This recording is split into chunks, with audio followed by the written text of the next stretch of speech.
Yes. So let us talk about the applications of centrifugal force. What are the applications of centrifugal force? I hope all of you remember what is centrifugal force basically. Okay.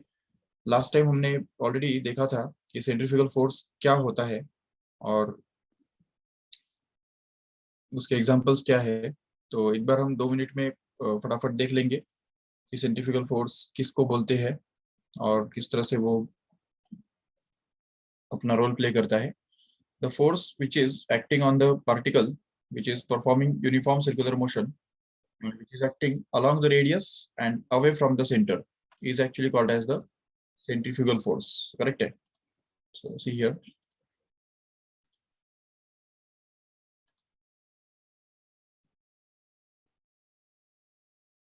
Okay, so you can just see the diagram here, which consists of there is a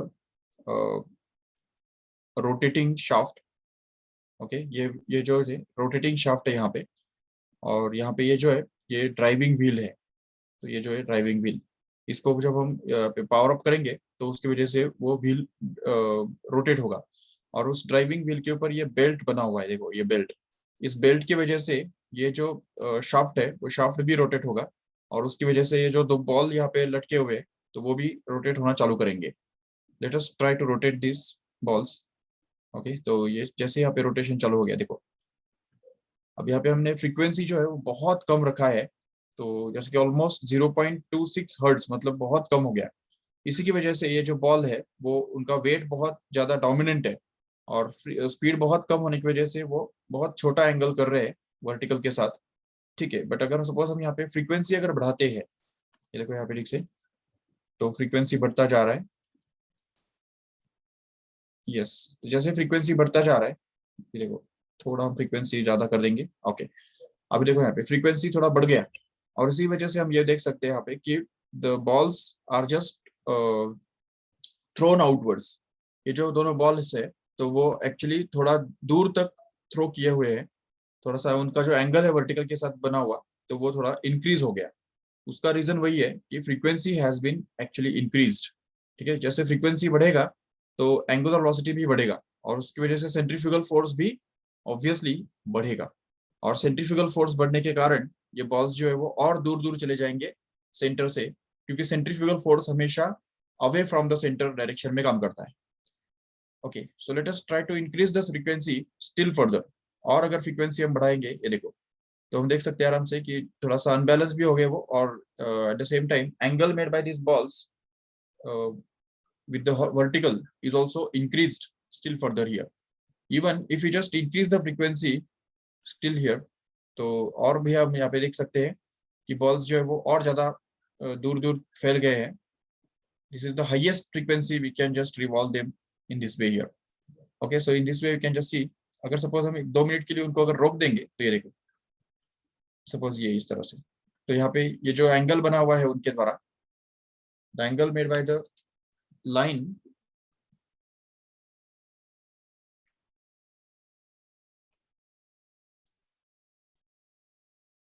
yes, we can just see here that the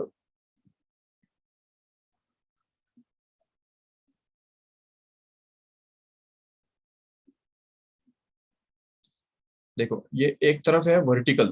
okay, ये vertical line है, और दूसरी तरफ हमारे पास है ये line. Okay, इन दोनों के बीच में जो एंगल दिख रहा है, तो वो एंगल यहाँ पे एक्चुअली बड़ा है। देख सकते हो ठीक से, इतना बड़ा एंगल यहाँ पे कर रहा है। इट मे बी ऑलमोस्ट 75 और 80 डिग्री के आसपास है ये एंगल। ठीक है ना, इसी वजह से है क्योंकि यहाँ पे फ्रीक्वेंसी बहुत ज्यादा है, और फ्रीक्वेंसी ज्यादा होने की वजह से ही ये बॉल्स जो है वो बहुत दूर दूर लोकेटेड है एक्सिस ऑफ रोटेशन से, या सेंट्रल जो लाइन है सेंटर से। ठीक है, so we can just observe this diagram once again here, and once again if you suppose go on decreasing the frequency, अगर हम फ्रीक्वेंसी थोड़ा डिक्रीज करेंगे तो ऑटोमेटिकली वो एंगल कम होगा, क्योंकि उस केस में जो सेंट्रीफ्यूगल फोर्स है वो कम हो जाएगा, और सेंट्रीफ्यूगल फोर्स कम होने की वजह से gravitational force will become more dominant, and hence the ball will just fall in a downward direction more in this case। यहाँ पे और ही कम हो गया, देखो फ्रीक्वेंसी कम होने से एंगल भी और कम हो जाएगा। यहाँ पे तो वो घूमना ही बंद कर दिया सपोज, यहाँ पे फ्रीक्वेंसी 0 हो गया तो घूमना बंद, इसलिए वो बिल्कुल वर्टिकल रुके रहेंगे। लेकिन अगर हम सपोज इसको वापस घुमाना चालू कर देंगे तो जितना जितना फ्रीक्वेंसी बढ़ाते जा रहे हैं उतना उतना उनका एंगल भी बढ़ता जाएगा। So this is the best application of centrifugal force. We can just understand in a better way what is centrifugal force here by using this example here. Even we can just see this from top. अगर ऊपर से अगर हम देखेंगे ना यहाँ पे तो भी हमको इस तरह से दिखाई देगा। देखो ये अभी यहाँ पे हम ऊपर से देख रहे हैं, देखो ओके। तो अगर फिर से हम फ्रीक्वेंसी बढ़ा देंगे तो देखो ये बॉल्स जो है वो थोड़ा दूर दूर हमको दिखाई दे रहे हैं, थोड़ा दूर चले गए। ठीक है, अभी और थोड़ा दूर चले जाएंगे, देखो हाई फ्रीक्वेंसी पे और थोड़ा फ्रीक्वेंसी बढ़ाया, ये देखो यस। जितना फ्रीक्वेंसी कम करेंगे तो वो नजदीक आएंगे, एक्सिस ऑफ रोटेशन के करीब आएंगे। लेकिन जैसे ही फ्रीक्वेंसी बढ़ा देंगे तो ये देखो दूर दूर चले गए अभी।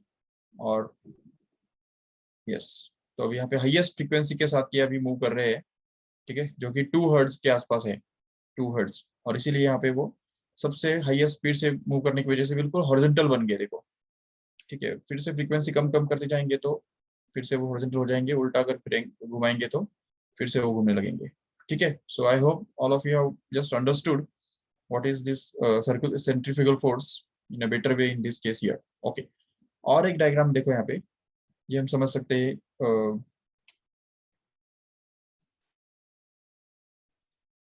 Yes,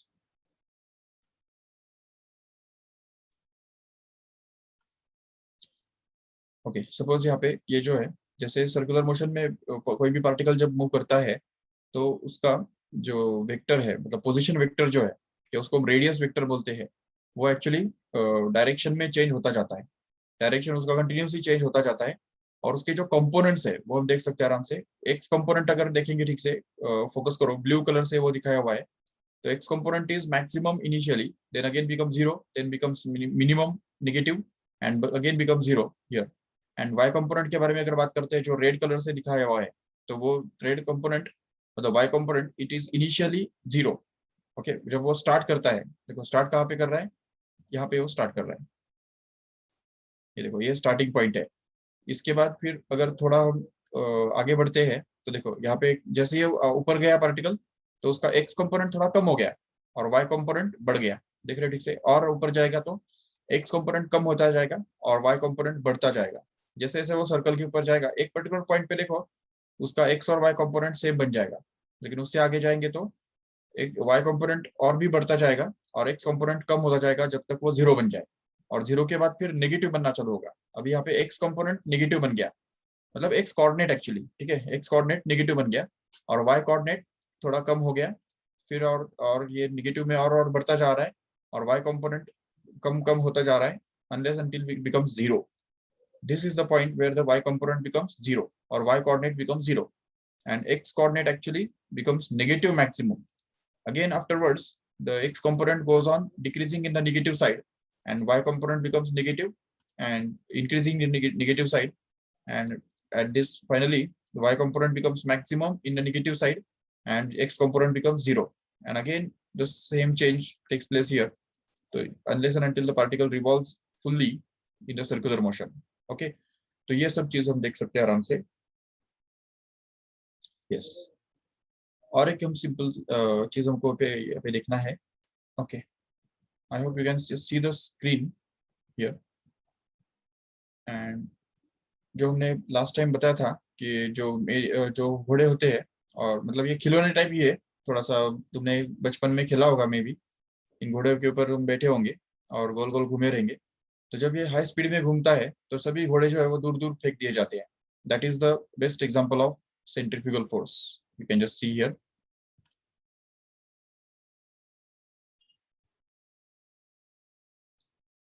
again here whenever the vehicle just takes the turn, अगर सपोज कोई व्हीकल है, फोर व्हीलर है, और वो अगर सपोज इस तरह से टर्न ले रहा है और अगर बहुत शार्प टर्न अगर लेता है तो कभी कभी व्हीकल जो है वो स्किड हो जाता है, स्लिप हो जाता है, and that is because of the centrifugal force. You can just see here. Even you must have been seen or sit on this type of turntable also। तो किसी भी टर्न टेबल पे जब हम बैठते हैं या खड़े रहते हैं और जब वो टर्न टेबल घूमने लगता है तो हमेशा हमने एक फोर्स एक्सपीरियंस किया रहेगा जो बाहर की तरफ हमारे ऊपर काम करता होता है. That is again the best example of a centrifugal force. We can just see here. Okay, तो ये सभी एग्जांपल्स जो है वो बिल्कुल क्लियर कट बता रहे हैं कि there is a force acting on the particle performing a uniform circular motion, and that force is always directed along the radius and away from the center. That is actually called as the centrifugal force here. सबसे पहली बात हम ये देखेंगे कि whenever a vehicle just takes a turn, suppose for example we have a curved road like this here. okay, ये इस type का एक curved road है और इसके ऊपर एक व्हीकल जो है या फोर व्हीलर जो है, कार जो है, वो इस तरह से ट्रेवल कर रहा है. ठीक है, जो ये इसका क्रॉस सेक्शन है, यहाँ पे ये व्हील है, ये भी एक व्हील है दूसरा, और ये उसका सेंटर ऑफ मास है. ठीक है, और ये सरफेस ऑफ रोड है. अभी सोचो जब ये व्हीकल इस तरह से टर्न ले रहा होता है तो उस समय कौन सा फोर्स यहाँ पे काम करता है as a centripetal force. Can you put it in the chat box? Which force is acting as a centripetal force in this case? Just tell me fast. देखो यहाँ पे कौन से फोर्सेस यहाँ पे काम कर रहे हैं, एक बार चेक करो ठीक से. तो सबसे पहले हमको पता चलेगा तो व्हीकल का जो वेट है, मतलब ग्रेविटेशनल फोर्स जो उसके ऊपर काम कर रहा है, वो ऑलरेडी यहाँ पे काम कर रहा है in the downward direction. We can just show it by a vector which is in the downward direction. Yes, no doubt. Again, yes, very good Athar. Okay, अब यहाँ पे दूसरा जो फोर्स है तो वो फोर्स काम कर रहा है यहाँ पे, जो कि इस सरफेस का जो रिएक्शन है, क्योंकि ये जो सरफेस होता है वो सरफेस इस बॉडी बॉडी को एक रिएक्शन फोर्स एक्सर्ट करता है. मतलब ये सरफेस उसको नीचे जाने से रोकता है. इसका मतलब surface is also exerting the force on this body in the upward direction, which can be call it as a normal reaction. Okay, इसको नॉर्मल रिएक्शन बोला जाता है. It is denoted by N. ठीक है, एंड ये तो चलो m g है ही. Gravitational force is going to be m g here. Yes, okay.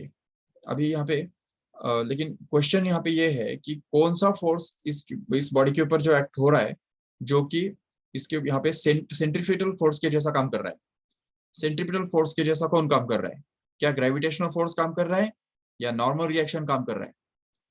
देखो, इसमें एक बात हमको समझनी है कि कोई कोई लोग समझ रहे हैं कि gravitational force is acting as a centripetal force, but that is actually not true here. Just because देखो, ग्रेविटेशनल फोर्स कोई सेंटर की तरफ तो है नहीं. सेंटर कहाँ पे है देख रहे हो? जिस सर्कल में ये बॉडी घूम रहा है, अगर मान लो कि ये जो सर्कल है, तो इस सर्कल को हम इस तरह से रिप्रेजेंट कर सकते हैं. देखो, ये देखो, ये सर्कुलर ट्रैक ऐसा है. अभी जो एनिमेशन हमने देखा था उसके अंदर जो एक व्हीकल घूम रहा था, तो उसका जैसे सर्कुलर ट्रैक था, सेम वैसे ही यहाँ पे सर्कुलर ट्रैक है. देखो, ये सपोज व्हीकल है और ये व्हीकल इस तरह से घूम रहा है गोल गोल. ठीक है, इस सर्कुलर ट्रैक में. तो ऐसे केस में सेंटर किधर है? अभी सेंटर मतलब सेंटर बोलेंगे तो तुरंत हमको याद आता है कि centre of earth. But centre of earth का यहाँ पे सवाल ही नहीं पैदा होता है. कोई सवाल नहीं पैदा होता है. अर्थ अर्थ का सेंटर का क्या संबंध है यहाँ पे? बिल्कुल नहीं. हमको सेंटर ऑफ सर्कल की बात करनी है. वो तो यहाँ पे है. देखो, this is the centre of the circle which is denoted bye see here. तो अभी यहाँ पे ये जो सेंटर सर्कल का सेंटर है, उस सर्कल के सेंटर की तरफ कौन सा फोर्स काम कर रहा है? इस डायरेक्शन में कोई फोर्स काम कर रहा है या नहीं कर रहा है? चेक करो यहाँ पे. अभी देखो, ये एन, क्या ये एन नॉर्मल रिएक्शन, क्या सेंट्रीपिटल फोर्स हो सकता है? बिल्कुल नहीं. वो तो ऊपर की तरफ काम कर रहा है, सेंटर की तरफ थोड़ी काम कर रहा है. यहाँ पे एम जी हो सकता है क्या सेंट्रीपिटल फोर्स? बिल्कुल नहीं. फिर से वो भी डाउनवर्ड डायरेक्शन में काम कर रहा है. हमको ऐसा फोर्स चाहिए इस डायरेक्शन में जो काम करे, ऐसा वाला फोर्स बोल सकते हैं उसको कि हम that is a centripetal force here. But ना एम जी ना नॉर्मल रिएक्शन यहाँ पे सेंट्रीपिटल फोर्स के जैसे काम कर रहे हैं. दोनों में से कोई भी सेंट्रीपिटल फोर्स के जैसा काम नहीं कर रहा है. कौन कर रहा है यहाँ पे सेंट्रीपिटल फोर्स के जैसा काम? कौन है, कौन सा फोर्स यहाँ पे ऐसा है जो इस गाड़ी को स्लाइड होने से रोकता है? देखो ठीक से, स्लाइड होने से रोकता है. कौन सा फोर्स ऐसा है जो इस डायरेक्शन में इस बॉडी को मूव होने से अपोज करता है? That is the frictional force actually. Getting all of you? Frictional force, very good. Frictional force is going to be the force which is acting as a centripetal force in this case here. Okay, तो यहाँ पे हमको ये समझना है कि centripetal force यहाँ पे frictional force काम कर रहा है. Yes, so we can just draw it like this. Okay, so this is the frictional force which is acting on the body, which is directed along the radius and towards the center of the circle, not earth. ठीक है, तो centre circle के centre की तरफ जो काम करने वाला फोर्स है वो फ्रिक्शनल फोर्स ही है, और वही यहाँ पे इस बॉडी को स्लाइड होने से रोकता है. तो इसमें जबकि ये बॉडी जो है वो सर्कुलर मोशन परफॉर्म कर रहा है, तो हम यहाँ पे बोल सकते हैं कि ये बॉडी जो है वो सेंट्रीफ्यूगल फोर्स भी एक्सपीरियंस कर रहा है. At the same time we can just draw this centrifugal force also here. ठीक है, but obviously this will be in the frame of reference of the car only. तो कार के frame of reference में अगर हम देखेंगे तो ये सेंट्रीफ्यूगल फोर्स का एग्जिस्टेंस होगा. बट अगर सपोज हम बाहर वाले फ्रेम ऑफ रेफरेंस के अंदर होंगे तो इस सेंट्रीफ्यूगल फोर्स का कोई एग्जिस्टेंस नहीं होगा. So let us assume with respect to the frame of reference of the car here, and just understand that this centrifugal force will be acting in the outward direction here, and this centrifugal force will be actually acting as a inward direction in this case here. Or we can say that the frictional force is acting in the inward direction, which is actually acting as a centripetal force in this case. And normal reaction तो है ही already, और weight जो है वो तो already ऊपर का direction में काम कर ही रहा है. Yes. अभी इसमें 3 सिचुएशंस बन सकते हैं. देखो ठीक से. यस, यहाँ पे फ्रिक्शनल फोर्स और सेंट्रीफ्यूगल फोर्स के केस में हम ये समझ सकते हैं कि यहाँ पे 3 पॉसिबिलिटीज हमारे पास है. कौन से 3 पॉसिबिलिटीज है? एक तो ये हो सकता है कि frictional force is greater than, actually fictional force मतलब यहाँ पे कौन है? Limiting force of static friction. Okay, limiting force of static friction is suppose greater than FC. ये पहला केस हो गया. दूसरा केस हम बोल सकते हैं कि FS मतलब limiting force of static friction is exactly equal to the centrifugal force. और तीसरा केस हम कंसिडर कर सकते हैं कि यहाँ पे जो limiting force of static friction here in this case is going to be less actually than the centrifugal force in this case. Okay, ये तीनों कंडीशंस हम अगर गौर से देखेंगे ठीक से तो देखो यहाँ पे जब तक सेंट्रीफ्यूगल फोर्स कम है और frictional force limiting force of static friction यहाँ पे ज्यादा है, तब तक ये बॉडी जो है वो सेफ है. Safe that means the body will just not slide. ये बॉडी जो है वो स्लाइडिंग स्टार्ट ही नहीं होगा उसका, क्योंकि स्लाइडिंग होने के लिए क्या जरूरी है? हाँ, स्लाइडिंग होने के लिए जो अप्लाइड फोर्स जो है वो इस limiting force of static friction से ज्यादा होना जरूरी होता है.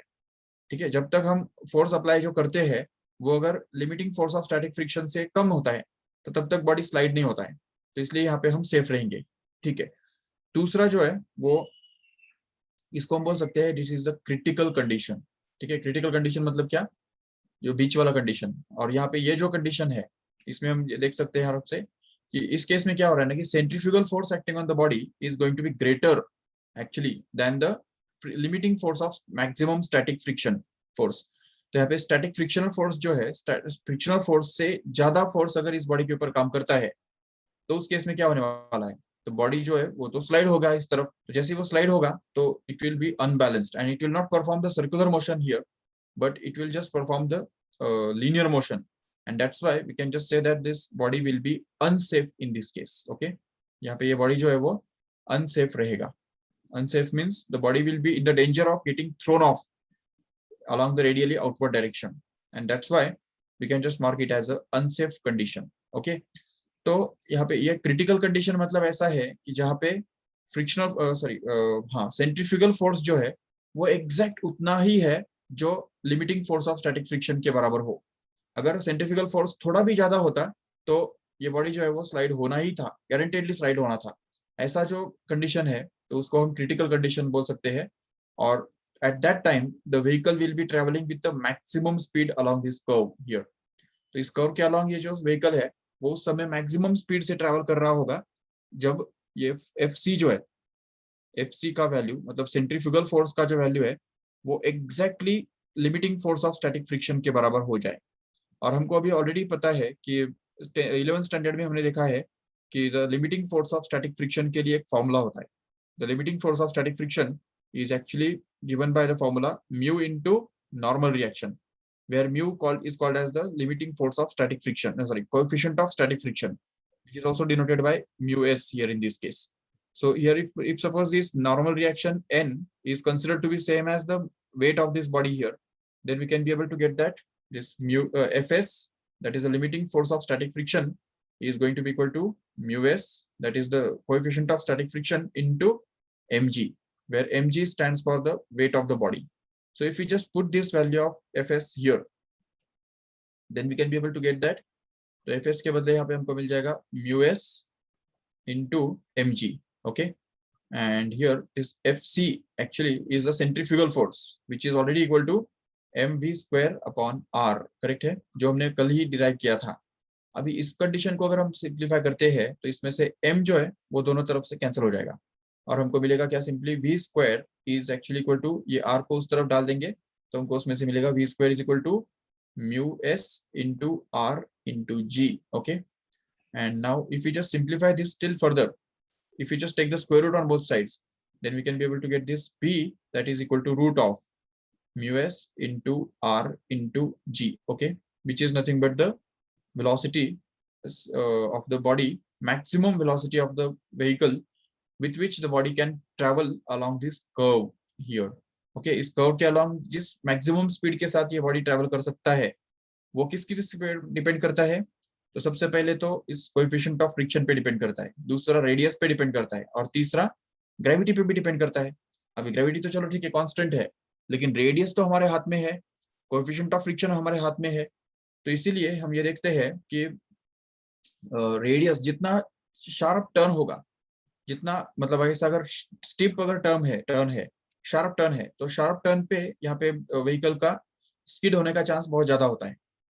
समझो ठीक से इसमें यहाँ पे, whenever the sharp turn is there, the vehicle is more likely to get skid. But अगर सपोज ये ऐसा इतना लूज टर्न है, मतलब ये टर्न बहुत वाइड है, ऐसा अगर रोड है, तो ऐसे अगर हम टर्न लेते हैं तो there is very less chance, ठीक है, व्हीकल विल स्किड. यहाँ पे रेडियस बहुत बड़ा है ना, इस रेडियस ऑफ कर्वेचर बहुत बड़ा है, इसको हम यहाँ पे इस तरह से समझ सकते हैं आराम से. ये देखो, अगर सपोज रेडियस काफी ज्यादा है इस तरह से, ये देखो ये जो सर्कुलर पार्ट है उसका रेडियस बहुत ज्यादा होगा.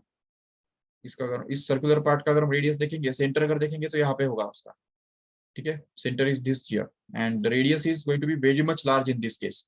तो जब यहाँ पे रेडियस बहुत बड़ा होता है तो उस केस में सेफ्टी स्पीड लिमिट भी बहुत ज्यादा होता है. अभी इस रोड के ऊपर हम आराम से बहुत हाई स्पीड पे भी जा सकते हैं, नो डाउट, लेकिन जहाँ पे शार्प टर्न होता है ऐसा, अगर ये शार्प टर्न है यहाँ पे ऐसे, और अगर यहाँ पे हमको अगर ट्रेवल करना है, तो देखो अभी इसका जो रेडियस ऑफ कर्वेचर है वो तो बहुत कम है. ये देखो यहाँ पे ये सेंटर यहाँ पे है सपोज, और ये रेडियस ऑफ कर्वेचर है जो कि बहुत छोटा है यहाँ पे. तो रेडियस ऑफ कर्वेचर कम होने की वजह से सेफ्टी स्पीड लिमिट जो है वो भी यहाँ पे बहुत कम रहेगा. हो सकता है कि यहाँ पे हम सिर्फ 30 किलोमीटर पर आवर से ही जा सकते हैं, ठीक है, जबकि यहाँ पे हम ऑलमोस्ट 50 किलोमीटर पर आवर से जा सकते हैं आराम से. ठीक है, 50 किलोमीटर पर आवर से भी अगर चले जाएंगे तभी भी हम यहाँ से स्किड नहीं होंगे, क्योंकि इस रोड का सरफेस का रेडियस ऑफ कर्वेचर काफी ज्यादा है. लेकिन इस रोड के सरफेस के ऊपर अगर हम जाएंगे, ये वाले सरफेस के, ये वाले रोड के ऊपर अगर कर्व लेंगे तो 30 किलोमीटर पर आवर से भी ज्यादा स्पीड से जाएंगे तो भी स्किड हो जाएंगे. तो यहाँ पे 30, यहाँ पे जो है स्पीड लिमिट यहाँ पे बहुत कम है क्योंकि रेडियस ही कम है, और यहाँ पे स्पीड लिमिट ज्यादा है क्योंकि रेडियस ज्यादा है. तो ये बताइए समझ में ठीक से कि किस तरह से स्पीड लिमिट के ऊपर, मतलब रेडियस के ऊपर ये स्पीड लिमिट डिपेंड करता है डायरेक्टली. और दूसरा चीज ये है कि it depends on the coefficient of friction of this surface also. अब यहाँ पे कोएफिशिएंट ऑफ फ्रिक्शन मतलब क्या होता है? It is the roughness of the surface here. ये सरफेस कितना रफ है, इस रोड का जो सरफेस है वो अगर इस तरह से हमने रफ कर दिया तो उसके ऊपर जब ये व्हीकल जाएगा तो it will just experience more friction, and since it will be, experience more friction, in that case it can just pass safely, more safely.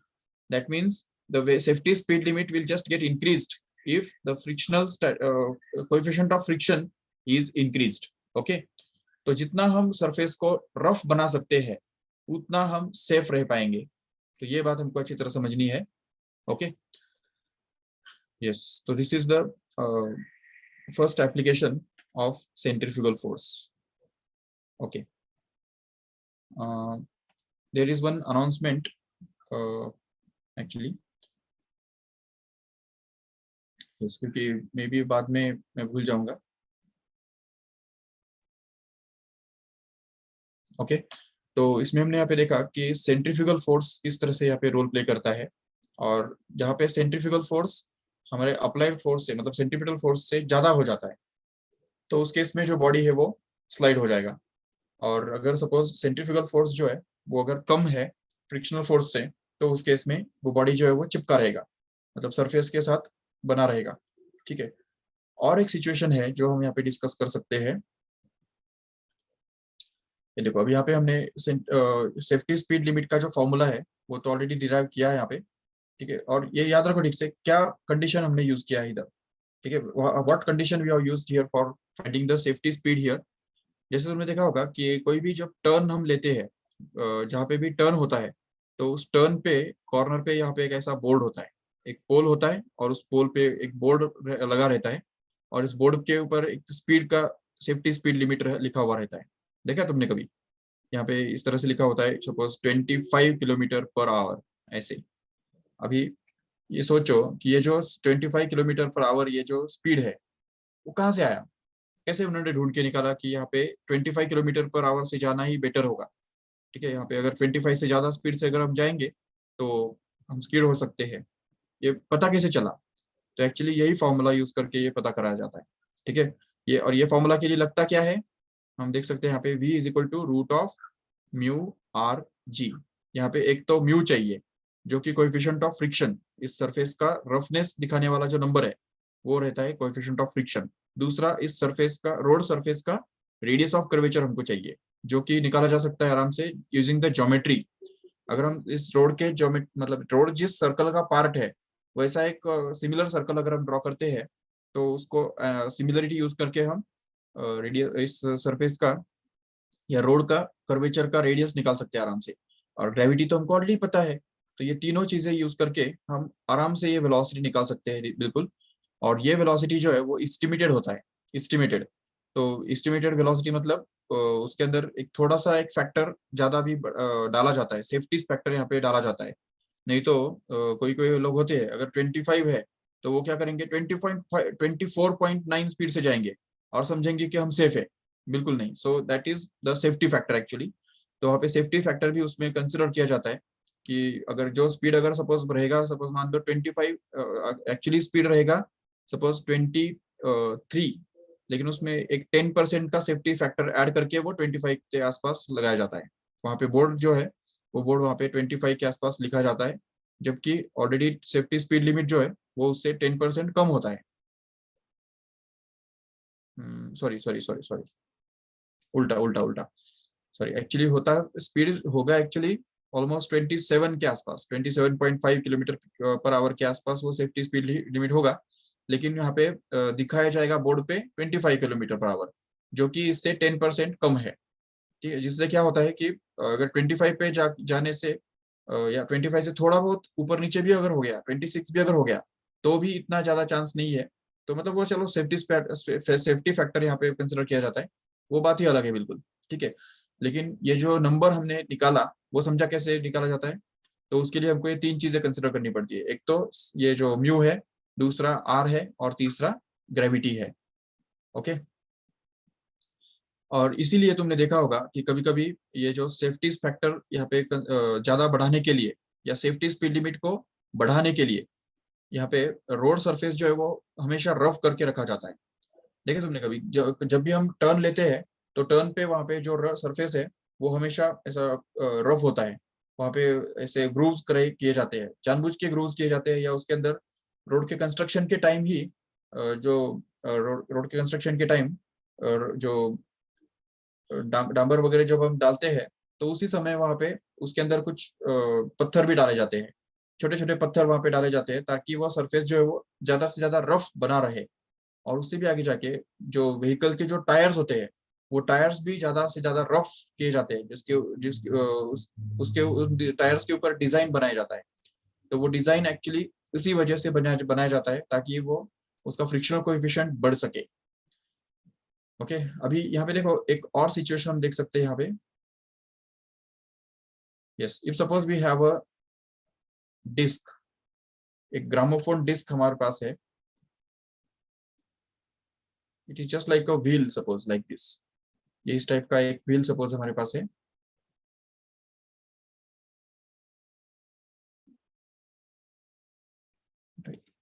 हमारे पास है ऑलरेडी।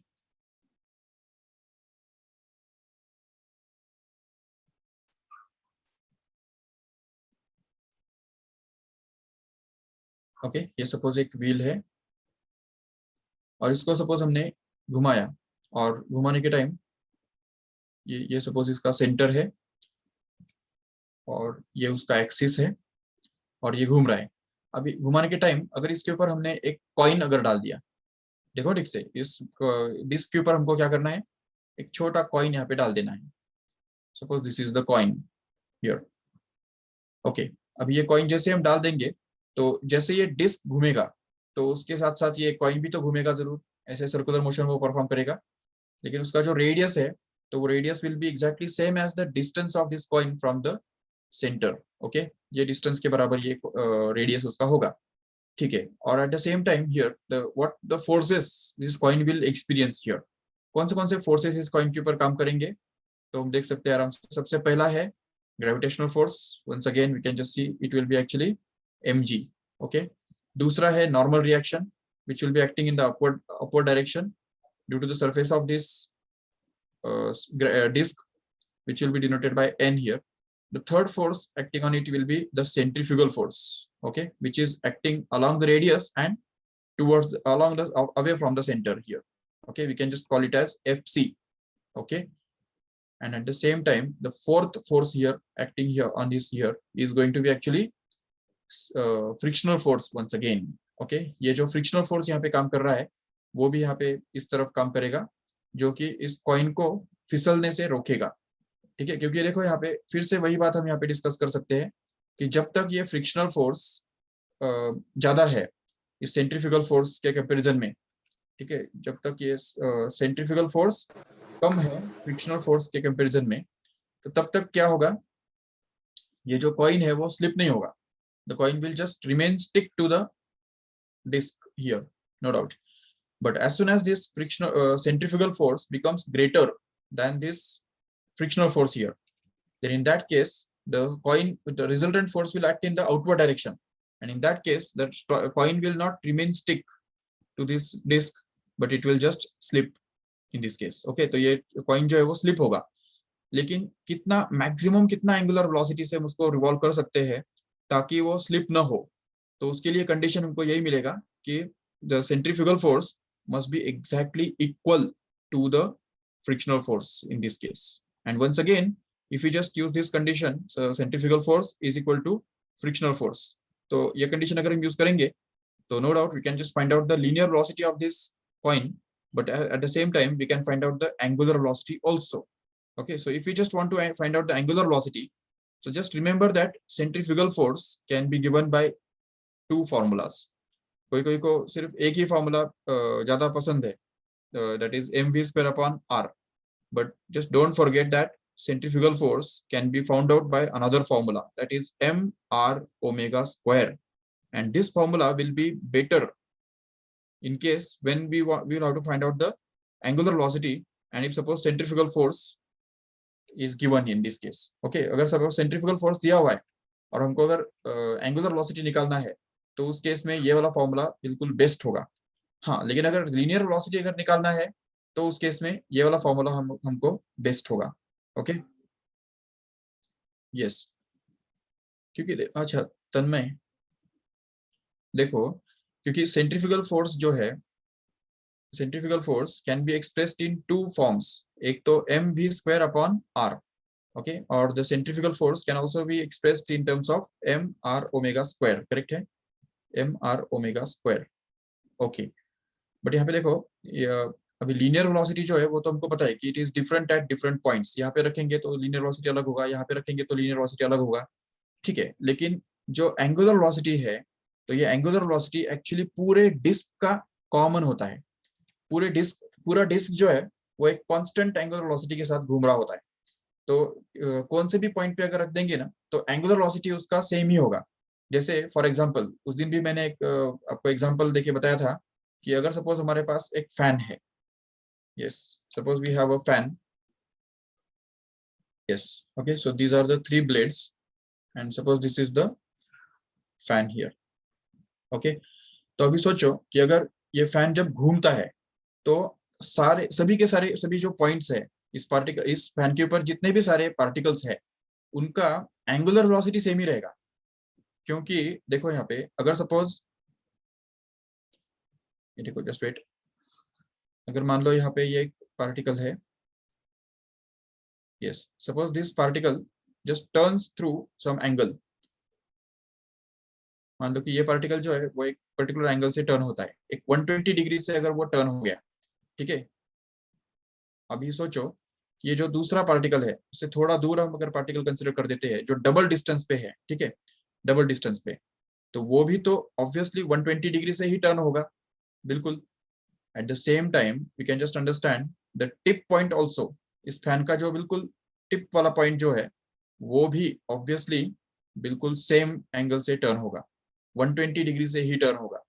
अगर हम एंगल्स की बात करते हैं तो यहाँ पे हम देख सकते हैं कि 120 degree angle will be covered by all these particles. And what is angular velocity? Do you know? Angular velocity is actually the angle covered per unit time.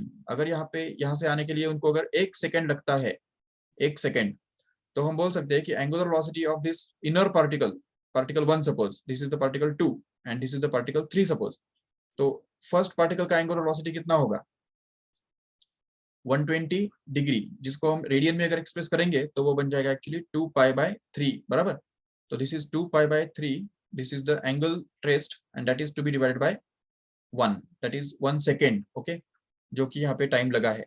अभी दूसरे पार्टिकल का अगर एंगुलर वेलोसिटी निकालना है तो कितना सर होगा? How 2 pi by 3? Yes, yes, yes, very good. It will also be same as 2 pi by 3 only, just because angle covered is same for all these particles. ठीक है, तीसरे पार्टिकल के लिए भी वो 2 पाई बाय 3 ही होगा जरूर। लेकिन अगर लीनियर वेलोसिटी की बात करते हैं तो पता चलेगा लीनियर वेलोसिटी कैसे डिफाइन किया जाता है। It is defined as the distance upon time, correct.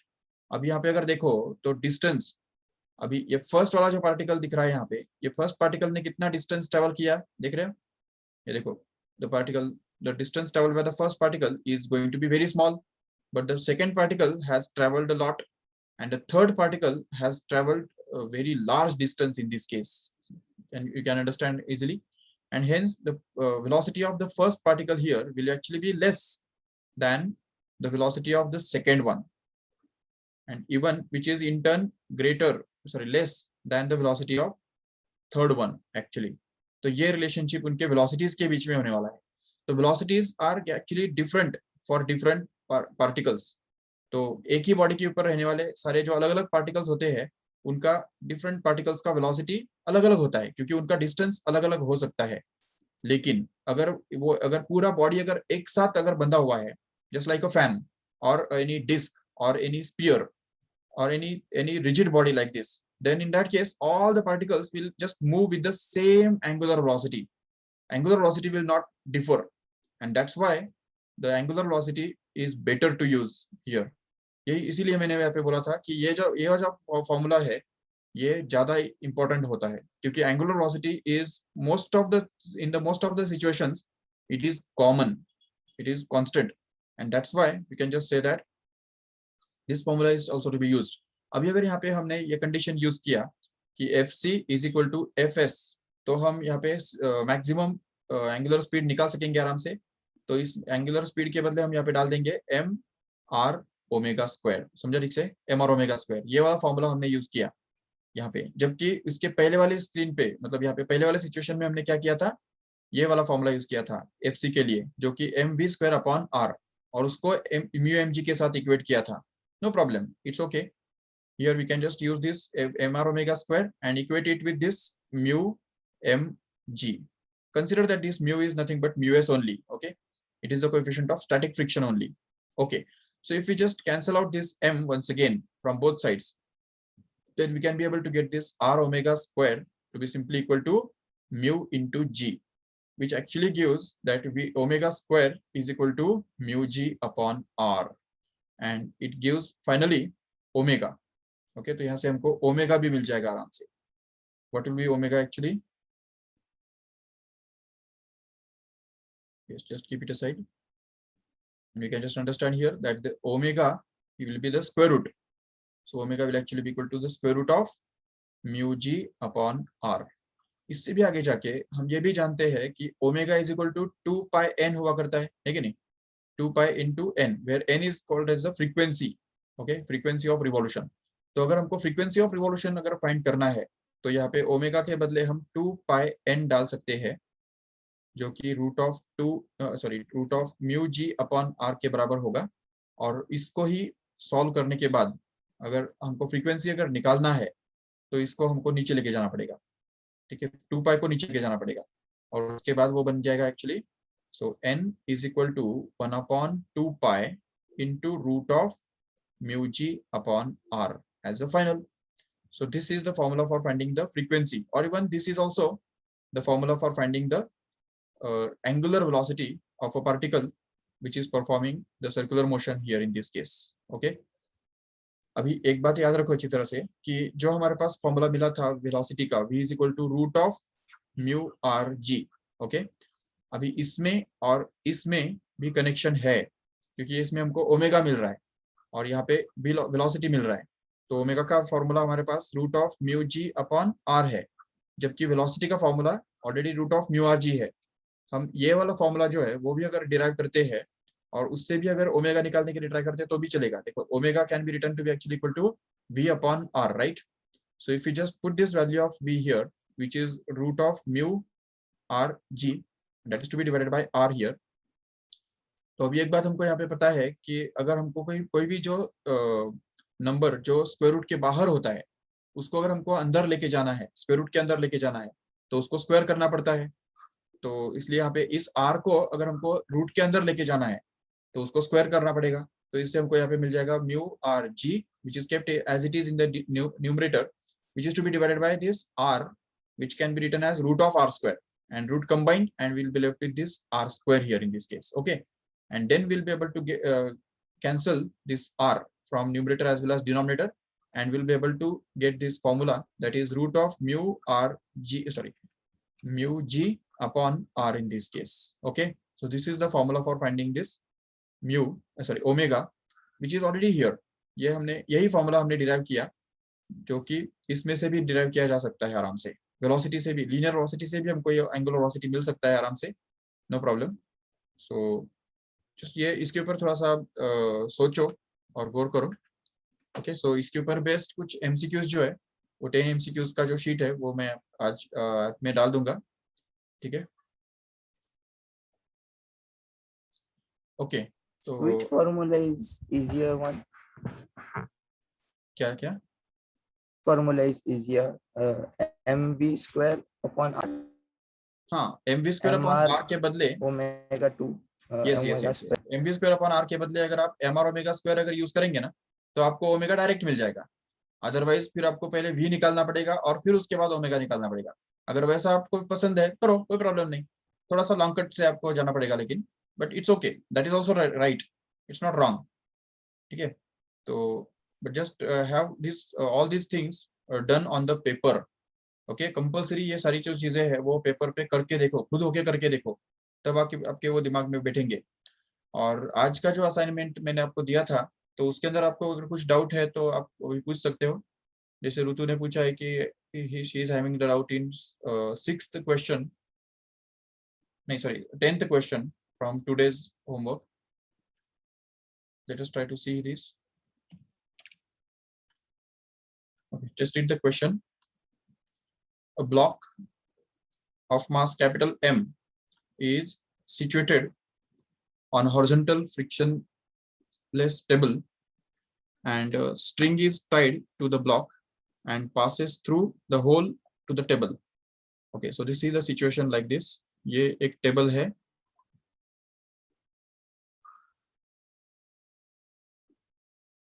Okay, ये उसके 4 पैर.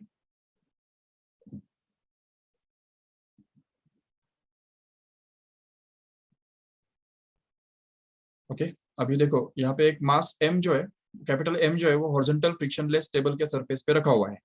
सो let us consider this is the mass m here,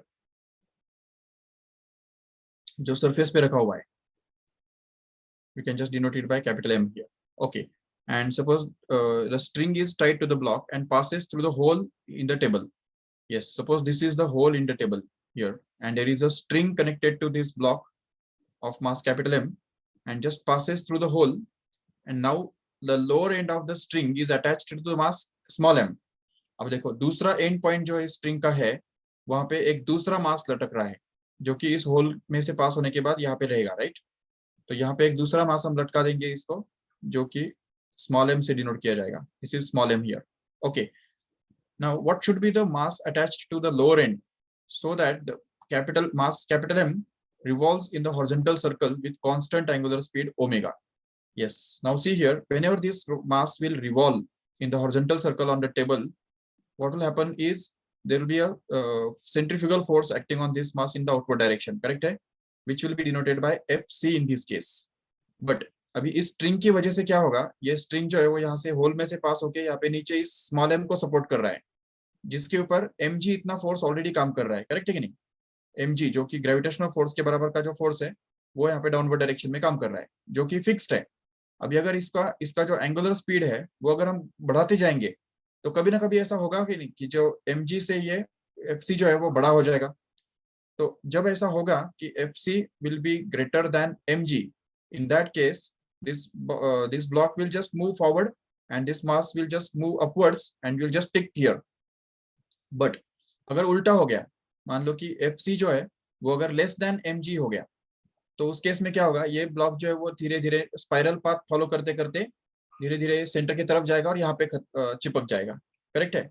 अगर ये मास ज्यादा है तो अभी उनका यहाँ पे कहना क्या है, देखो क्वेश्चन क्या है कि if length of the string above the table is l, okay, यहाँ पे l जो है ये l यहाँ पे लेंथ है, मतलब वो रेडियस हो गया है कि नहीं? This is the radius of this question, sorry circle. तो अगर वो लेंथ l है तो what should be the mass attached to the lower end of the string so that the capital M revolves in a horizontal circle with constant angular speed. तो इसका मतलब ये spiral path में नहीं घूमना जरूरी है, या ये ओपनिंग स्पाइरल में भी घूमने वाला नहीं होगा. तो वे दोनों सिचुएशंस तभी पॉसिबल होंगी जब ये Fc जो है वो एग्जैक्टली mg के बराबर होगा. समझा ठीक से? ये जो सेंट्रीफ्यूगल फोर्स यहाँ पे काम कर रहा है जो आउटवर्ड डायरेक्शन में है, वो इस mg को बैलेंस करना जरूरी है, तभी वो कांस्टेंट स्पीड के साथ रिवॉल्व होता रहेगा. तो इसलिए हम यहाँ पे ये फिर से एक बार m l ओमेगा स्क्वायर ये वाला फॉर्मूला यूज कर सकते हैं फॉर fc, और mg तो ऑलरेडी है ही यहाँ पे. तो यहाँ पे अगर mm कैंसिल कर दो तो उसमें से हमको यहाँ पे मिलेगा omega square, sorry m cancel नहीं होगा यहाँ पे क्योंकि ये दोनों अलग अलग है, जबकि यहाँ पे fc निकालने के लिए हमको कैपिटल M वाला मास यूज करना पड़ेगा. ये कैपिटल M यहाँ पे यूज किया, radius is l and omega square which is the angular velocity here, and mg के साथ अगर इसको हम इक्वेट करेंगे ना तो इसमें कैंसिल कुछ भी नहीं होगा, लेकिन हमको निकालना क्या है, हमको स्मॉल m निकालना है. देखो यहाँ पे what should be the mass attached to the lower end of the string, that is small m. तो स्मॉल m निकालने के लिए क्या करना है, g को सिंपली नीचे भेज देना है, बस खत्म. तो इसमें से हमको ये मिलेगा capital M l omega square, that is to be divided by small g here. It's that simple. So this is going to be the answer, which is already there in the option B here, which is the correct one.